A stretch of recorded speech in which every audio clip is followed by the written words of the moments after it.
ရှင်မိရလည်းပြက်နေတော့လေခုလိုမျိုးပြောမယ်စင်တော့ညရဲ့မီးအောင်မိမ့်လေးအောက်မှာနော်မတ်လာတလားစာကန်တမာနမိတ်လေးတွေကိုဖတ်ပြပေးပါမယ်နော်အဲ့တော့ဒီမှာရွေးချယ်စရာလေးက2ခုရှိတယ်ဒါလေးကတော့ထုံးစံအတိုင်းပိုင်1လေးပေါ့နော်ဒါလေးကတော့ပိုင်2အဲ့တော့ကိုဘာကိုရွေးချင်လဲဘယ်အုပ်စုကိုရွေးချင်လဲရွေးကြည့်လိုက်နော်ရွေးပြီးွားရင်ကိုရွေးတဲ့ပိုင်လေးကိုနားထောင်ပြီးတော့ကိုရဲ့မတ်လာတလားစာကြုံလာရမယ့်နမိတ်ကန်လေးတွေဒါကအကုန်ပါမယ်ပေါ့နော် January reading ဆိုတော့လေခြေလက်ပါမယ်စီပါရီလောက်ခိုင်ကုန်ပါမယ်အဲ့ဒါလေးတွေကိုပြောပြပေးသွားပါမယ်နော်အဲ့တော့ခဏလောက်ချိန်လေးပြီးမယ်ရွေးကြည့်လိုက်ပါအောင်နော်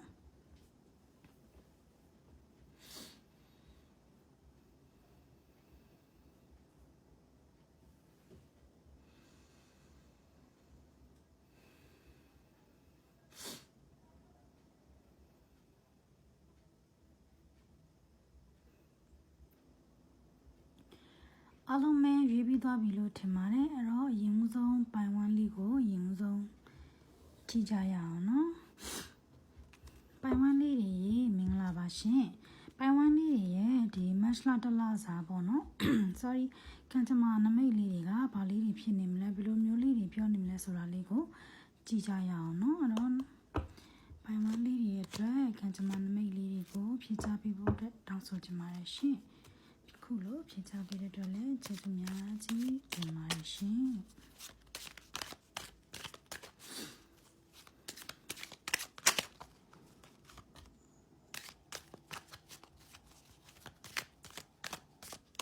အမအရန်အရှိကြီးတော့မလုပ်ပေးဘူးနော်လူတို့ရှင်းလေးပဲတေချာလေးကတ်တင်များမဆွဲတော့ဘဲနဲ့လေလိုတဲ့ကတ်လောက်ပဲဆွဲပြီးတော့တေချာလေးပြပြပေးပါမယ်ခုနကတော့ဒါလေးကြာလာတာပေါ့နော်ဝေါ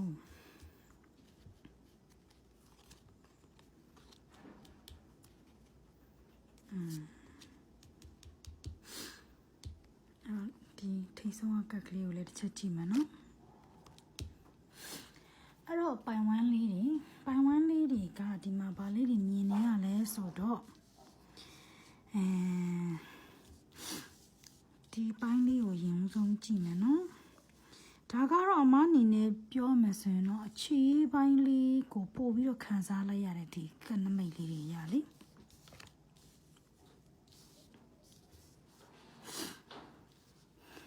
ဒါကနောက်ဆုံးရတာတဲ့ကတ်ကလေးဒီမှာပြောမယ်ဆိုရင်တော့အမဘာတွေကိုခံစားလိုက်ရလဲโอเคရင်ဆုံးအခြေကိုရင်ဆုံးပြောမယ်နော်ဒီ3လပိုင်းထဲမှာနည်းနည်းတော့သတိထားပြီเนาะပြောမယ်ဆိုရင်တော့ကိုယ့်ရဲ့အခြေရေးဒါအခြေရေးတချို့ကြောက်လဲအခြေရေးပေါ့နော်တချို့ကြောက်လဲဒါလုပ်ငန်းခွင်လုပ်ငန်းပိုင်းဆိုင်ရာတွေနဲ့ပတ်သက်ပြီးတော့အနှောက်အယှက်တွေအဓိကတော့အနှောက်အယှက် divorce ဆိုတဲ့ diamond တွေမှာเนาะယူချမ်းကြီးနဲ့ကြောက်စရာကြီးဘာကောင်းလဲနတ်ဆိုပြောချင်တာကတော့ကွာတကယ်ကိုပေါ့နော်ဒါနည်းနည်းနတ်ဆိုးလိုမျိုး energy ရှိတဲ့နမိတ်ပေါ့ကွယ်အဲ့လိုမျိုးလေးကြုံရတတ်တယ်အခြေရေးဆိုရင်လည်းတက်ပါတီနောက်ရှက်တွေကတော့ဒီလလေးတွေမှာသတိထားဝင်တတ်တယ်အဲ့အတွက်ကြောင့်အဲ့လိုမျိုးတွေနော်ဒါအခြေရေးဆိုလည်းတက်ပါတီနောက်ရှက်တွေဒီလိုမျိုးတွေဝင်လာတဲ့တော့ကိုယ့်အနေနဲ့စီစဉ်ထားတာတွေလည်းကမောက်ကမတွေဖြစ်ရတယ်အဆင်ပြေမှုတွေဖြစ်ရတယ်ဥပမာကကိုချစ်သူနဲ့ဘယ်လိုပြောမလဲကွာပျော်ပျော်ရွှင်ရွှင်လေးနဲ့ဒိတ်ကြမယ်အနေထားမျိုးတွေစီစဉ်ထားတဲ့အရာမျိုးတွေရှိရဆိုတဲ့ဒီမှာအဆင်မပြေမှုတွေဝမ်းနည်းရမှုတွေအဲ့လိုမျိုးတွေဖြစ်သွားတတ်တယ်နော်နှစ်ယောက်ရဲ့အခြေအေးမှာဆိုရင်နည်းနည်းလေးပင်ပန်းရတယ်ကွာသိလားဒီလိုနှောက်ယှက်တွေကြောက်လေအဲ့လိုမျိုးတွေဖြစ်တတ်တယ်အဲ့ဒါလေးတော့သတိထားစီခြင်းနဲ့ဒီ3လပိုင်းနဲ့မှာပေါ့နော်ဒါ3လပိုင်းချိန်နေပြောတာဆိုတော့လေအဲ့တော့တခြားရေးကိစ္စနဲ့ပြောမယ်ဆိုရင်တော့လူမှုရေးပိုင်းလေးတွေမှာနည်းနည်းသတိထားကိုယ်ပေါ့သိတယ်မလားကြောက်တုံးမဲ့သူတွေနည်းသိတယ်မလားတိုက်ခိုက်တွေပေါ့ကွာသိတယ်မလားအဲ့လိုမျိုးမနာလိုတဲ့လူတွေတိုက်ခိုက်တယ်အဲ့လိုမျိုးလူတွေကိုနဲ့ပတ်သက်ပြီးတော့ပေါ့နော်ဒါအဆင်မပြေတဲ့လူတွေရောက်လာတတ်တယ်အဲ့ဒါလေးတွေနဲ့သတိထား သူတို့တွေကြောင့်ကိုယ်အနေနဲ့ဘာလို့လို့အဆင်မပြေတွေဖြစ်ရတာမျိုးလေးတွေကြုံရတတ်တယ်ပေါ့နော်အဲ့ဒါကြောင့်အဲ့ဒါလေးတော့သတိထားစီခြင်းနဲ့ဒီလလေးတွေကတော့နည်းနည်းတော့အခက်ခဲလေးတွေတော့ရှိတယ်အခက်ခဲလေးတွေပေါ့နော်ဒီလာဟိုဒါဝေးကြီးလောက်ကိုင်းမဲ့ဖြစ်ဖြစ်အချစ်ရေးမှာပဲဖြစ်ဖြစ်ပေါ့နော်ဒါနည်းနည်းတိုက်ခိုက်လေးတွေတော့ကြုံရတယ်ဒါပေမဲ့လည်းကိုကလေဘယ်လိုပြောမလဲ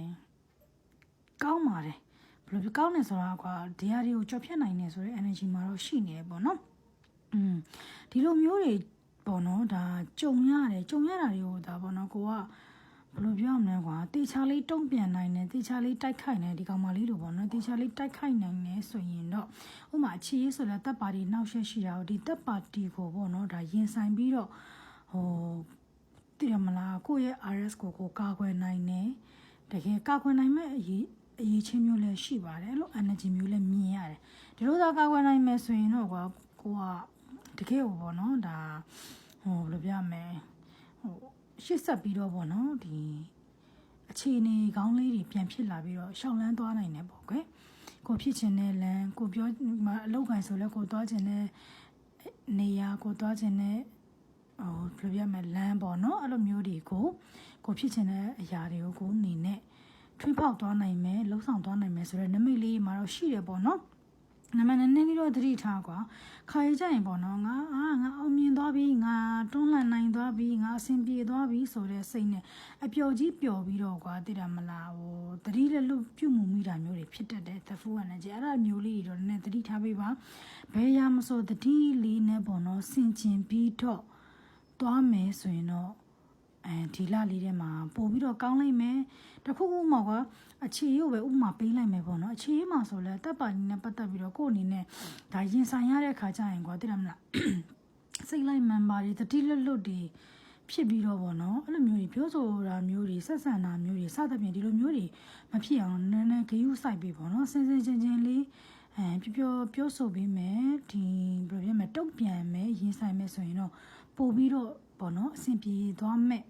နမိတ်လေးတွေဖြစ်လာလိမ့်မယ်ပေါ့နော်ဒါလေးကတော့ပြောမစင်တော့ပိုင်ဝမ်းလေးတွေအတွက်ပေါ့နော်တတိပေးထားတဲ့ message လေးလို့တော့အမတော့ခံစားရတယ်ဒါကအခြေရေးပိုင်းမှာပဲဖြစ်ဖြစ်လောက်ကိုင်းလူမှုရေးပိုင်းမှာပဲဖြစ်ဖြစ်ပေါ့နော်ဒီလိုမျိုးလေးတွေတော့ဒါတတိပေးစကားလေးတွေသတင်းစကားလေးပေါ့နော်အဲ့လိုမျိုးလေးအမတော့ရရှိထားတယ်နော်အဲ့တော့ပိုင်ဝမ်းလေးတွေအခုလိုမျိုးပေါ့နော်ဒါကိုယ့်အတွက်တိထိုက်တာလေးတွေတတိထားရမယ့်အရာလေးတွေတည်သွားရပြီဆိုရင်တော့ပေါ့နော်ဒါဘာဖြစ်ဖြစ်ရှောင်းတင်တာရှောင်းစူးစမ်းစင်တာစူးစမ်းပြီးတော့ဒီတလားကိုတော့ကောင်းကောင်းဖြတ်တန်းသွားနိုင်မယ်ကြော်ဖြတ်နိုင်မယ်လို့တော့အမတော့ယုံကြည်မိတယ်ပေါ့နော်အဲ့တော့တချို့တွေကျတော့ H နဲ့ပတ်သက်ပြီးကြည့်ရတဲ့သူတွေရှိမှာကွာ H နဲ့ပတ်သက်ပြီးကြည့်ရင်တော့လေရန်ကြီးတော့အဆင်ပြေမနေသေးဘူးပေါ့နော်ဒီ H နဲ့ပတ်သက်ပြီးဆက်သွယ်ရတာဘာညာကွာအဲ့လိုမျိုးတွေတော့တိတ်တော့မမျှော်လင့်နိုင်ဘူးပေါ့နော်ဟိုမှာတပ်ပါတီကျဝေးကွာသွားရတဲ့သူမျိုးတွေရှိရဆိုရင်လည်း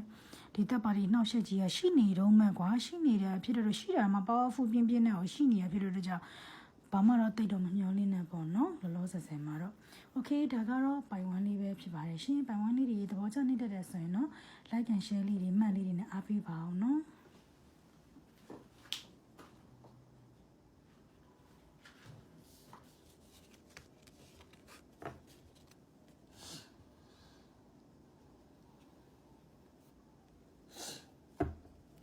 ပိုင်တူးလေးတွေမင်္ဂလာပါရှင်အခုတစ်ခေါက်ကပိုင်တူးလေးတွေအတွက်ပေါ့နော်ဒီ3လပိုင်း March လတစ်လစာကင်ဂျမနမိတ်လေးတွေကဘယ်လိုမျိုးလေးတွေဖြစ်လာမလဲဆိုတာကိုဖတ်ပြီးသွားမှာဖြစ်ပါတယ်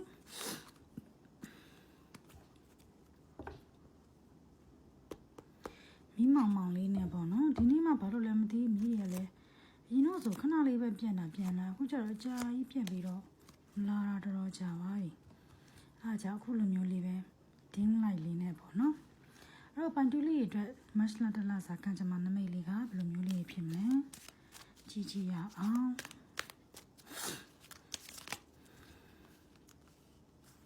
sorry ပါ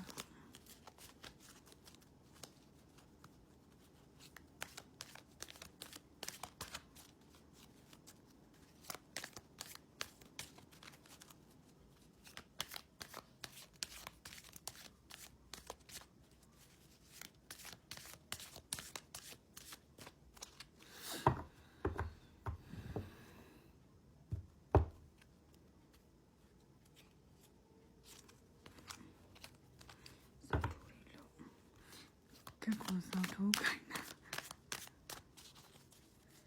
ပြန်ပြီးတော့လုပ်လိုက်မယ်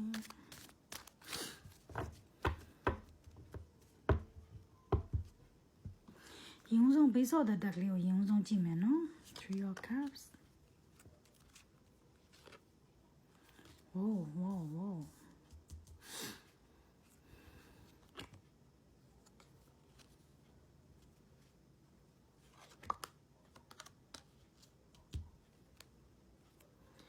ဆုံးလေးရောဗာပြောင်းလဲ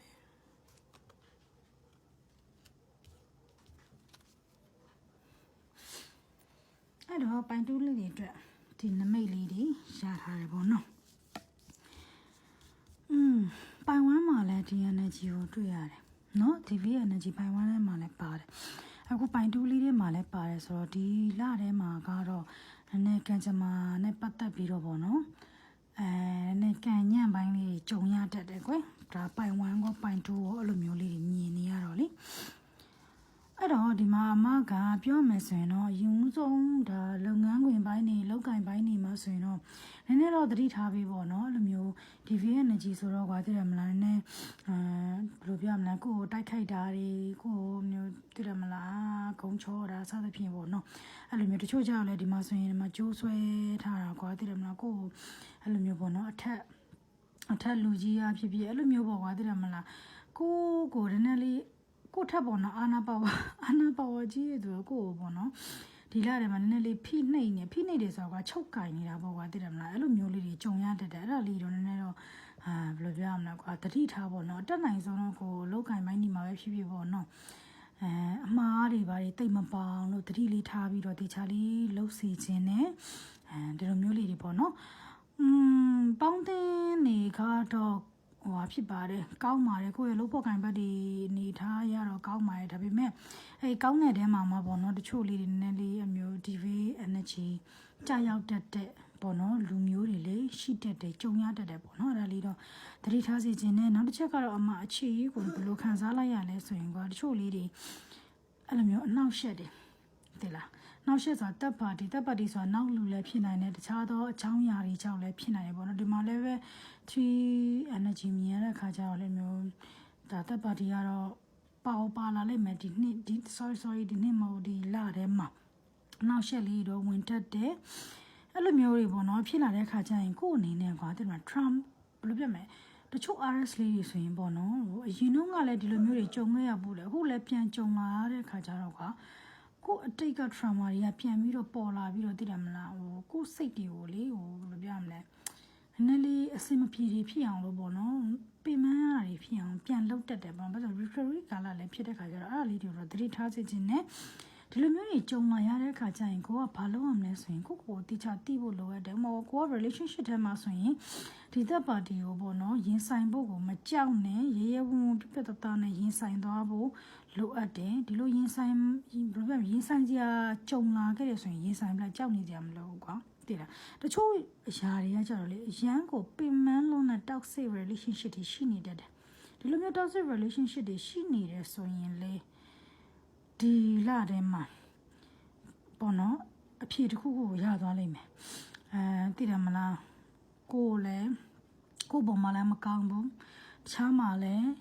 သူ့အနေနဲ့တပ်ပါတီနဲ့အဲ့လိုမျိုးဖြစ်နေတာမျိုးတွေတချို့ relationship တွေရှိကြတယ်အဲ့လိုဆိုရင်ကိုအနေနဲ့ဒီလထဲမှာပြတ်သားဆုံးဖြတ်ချက်တစ်ခုချသွားနိုင်လိမ့်မယ်ရဲဝံ့ကိုကပေါ့နော်ဒါအဖြေတစ်ခုကိုချဖို့အတွက်ဖြစ်သွားတတ်တယ်အဲ့လိုမျိုးပုံစံလေးတွေရှိတတ်တယ်ပေါ့နော်အဲ့တော့ခုချိန်မှာတော့ကွာသိလားဒီလလေးထဲမှာတော့ကွာဒီမှာမြင်ရသလောက်ဆိုရင်တော့ဒီ3 of Cups နဲ့6 of Cups energy ရဆိုရင်တော့ကို့အပေါင်းအသင်းမိတ်ဆွေတွေနော်ကိုမိသားစုတွေဒီလိုလူမျိုးတွေနဲ့ပဲပေါ့နော်အချိန်လေးတွေကိုပေးဖို့အတွက်စူးစမ်းကြည့်ပါ toxic relationship တွေရှိရဆိုရင်အဲ့ဒါတွေကိုဖြစ်နိုင်တော့ပေါ့နော်ဒါအတက်နိုင်ဆုံးနည်းရှောင်နိုင်ဖို့လိုအပ်တယ်ကွာတချို့ဆိုရင်ဒါကတော့ပါရဲ့တောင်ဖြစ်ကုန်ပြီအဲ့ဒါကတော့အမဘယ်လိုပြောမလဲကံကြမ္မာနမိတ်ဖက်လို့ဖြစ်မှာဆိုလို့ပေါ့နော်ကတော့ပါရဲ့ဆိုပြီးပြောလိုက်မိတာပါပြတ်ဖို့အတွက်ကိုပေါ့နော်ဒါလမ်းကြောင်းဖြစ်နေကြတဲ့အတွဲလေးတွေစသဖြင့်ဒီလိုလေးတွေရှိရဆိုရင်လည်းပေါ့နော်ဒီလလေးထဲမှာအဖြစ်တစ်ခုခုကိုတေချာလေးသိရပြီးတော့ပ ပေါ့နော်ဒါ separation ဖြစ်သွားတတ်တယ်ဖြစ်သွားနိုင်တယ်ဆိုတော့ energy မျိုးကိုလည်းခံစားနေရတယ်အဲ့လိုမျိုးဖြစ်ရင်ပေါ့နော်ကိုယ့်အနေနဲ့ပေါ့နော်ဒါရုံထွက်ရမှအားရဆိုရင်ရုံထွက်ရဲဖို့အတွက်တတိရှိဖို့လိုအပ်တယ်ပေါ့နော်တချို့လေးကြီးကြတော့အစမပြေနေတဲ့ RS တစ်ခုမှရှိနေတယ်ဆိုပေမဲ့လည်းဒါကိုလည်းကိုယ်တိုင်သိတယ်ကွာသိတယ်ဒါပေမဲ့လည်းအမျိုးမျိုးသောစိတ်တွေကြပေါ့နော်ဒီလူစီမှာ attachment တွေများနေတဲ့စိတ်တွေထွေထားမှုတွေများနေတဲ့စိတ်တွေကြပေါ့နော်ကိုယ်အနေနဲ့ကိုပြန်ပြီးတော့ဖမ်းဆုပ်ထားလို့ဖမ်းချုပ်ထားလို့ထွက်မသွားနိုင်အောင်ကိုပဲပြန်ပြီးဖမ်းချုပ်ထားလို့အခြေအနေမျိုးတွေလည်းရှိတတ်တယ်အဲ့လိုမျိုးလေးတွေဆိုရင်တော့ပေါ့နော်ဒါကိုပြန်ကြည့်ပေးပါအတိတရားလေးတွေလည်းပေါ့နော်ရစီခြင်းနဲ့နော်နောက်ပြီးရင်ကိုယ့်ရဲ့တငယ်ချင်းတွေပေါင်းသင်းမိတ်ဆွေတွေစသဖြင့်သူတို့တွေနဲ့အချိန်လေးကုံဆုံးကြည့်ပါကိုယ့်ရဲ့မိသားစုနဲ့ပေါ့နော်ဒါအဲ့လိုမျိုးပေါ့နော်ပျော်ပျော်ရွှင်ရွှင်လေးနေကြည့်ပါသူမှသူအချိန်တိုင်းဖြစ်နေကြမလို့ကွာဒါကိုယ့်ကိုချစ်တဲ့သူတွေကိုယ်တမိုးထားတဲ့သူတွေကိုယ့်နာမှာအများကြီးရှိတယ်ဆိုတော့ဒီချာလေးမြင်အောင်ကြည့်ပါလို့တော့အမတော့ပြောချင်တယ်ပေါ့နော်အဲ့တော့ဒါတော့အခြေအပိုင်းနဲ့ပတ်သက်ပြီးတော့ပြောတာပေါ့နော်ဒါဘယ်လိုပြောမလဲအခြေအနေနဲ့ပတ်သက်ပြီးတော့လည်းပို့ပြီးတော့ခံစားလိုက်လို့ဒီလိုမျိုးလေးတခြားပြောပြပေးတာပေါ့နော်တချို့ကြတော့လည်းဒီလောက်ကင်ပိုင်းပေါ့နော်ငွေကြီးပိုင်းမှာဆိုရင်လည်းဘယ်လိုပြောရမလဲအမခုနပြောလို့ပေါ့နော်အပေါင်းအသင်းမိတ်ဆွေကောင်းတွေလည်းရှိတယ်ဒါပေမဲ့ခုနပြောလို့ပေါ့နော်ကိုယ့်ဘုံမှာဖိနှိပ်တတ်တဲ့လူမျိုးတွေလည်းရှိတယ်အဲ့ဒါကြောင့်မလို့ကိုယ့်ဘုံမှာဖိနှိပ်တတ်တဲ့လူမျိုးတွေရှိတယ်ဆိုရင်တော့ကိုယ့်အနေနဲ့ပြပြတတ်တာပေါ့နော်ဒီလိုရင်ဆိုင်ရေးရမယ်ရှောင်ထွက်နိုင်ရမယ်ပေါ့နော်သူ့ကိုဖတ်ပြီးတော့ပေါ့ဒီမှာတုံ့ပြန်တာမျိုးတွေပါတယ်ပေါ့နော်စသဖြင့်အဲ့လိုမျိုးတွေမဟုတ်ဘဲနဲ့ရှောင်ဖို့လိုရတယ်ဆိုရင်ရှောင်ထွက်နိုင်ဖို့အတွက်ကိုကစူးစမ်းရမယ်ဆိုတဲ့ပေါ့နော်ဒါဒီလိုမျိုးအတိလေးတွေရရမယ်ပေါ့ခွဲတည်တယ်မလားကိုယ့်ဘုံမှာကောင်းတဲ့သူတွေကိုယ့်ဘုံမှာဒါပေါ့နော်ဒါကုညီကြတဲ့သူတွေစသဖြင့်ပေါ့နော်ကောင်းမွန်ကြတဲ့ဒီမိတ်ဆွေတွေအပေါင်းအသင်းတငယ်ချင်းတွေနဲ့လည်းပဲဒါပြန်ပြီးတော့ပေါ့နော်ဒါသူတို့လေးနဲ့ energy လေးတွေကိုကောင်းမွန်ပြန်ပြီးတော့စူးစီးပေးပါမကောင်းတဲ့ energy တော့တက်နိုင်တယ်လို့ပေါ့နော်ဒါ short ချပေးပါဆိုတော့ပုံစံမျိုးလေးတွေကိုအမတော့ပြောပြချင်တယ်ပေါ့နော်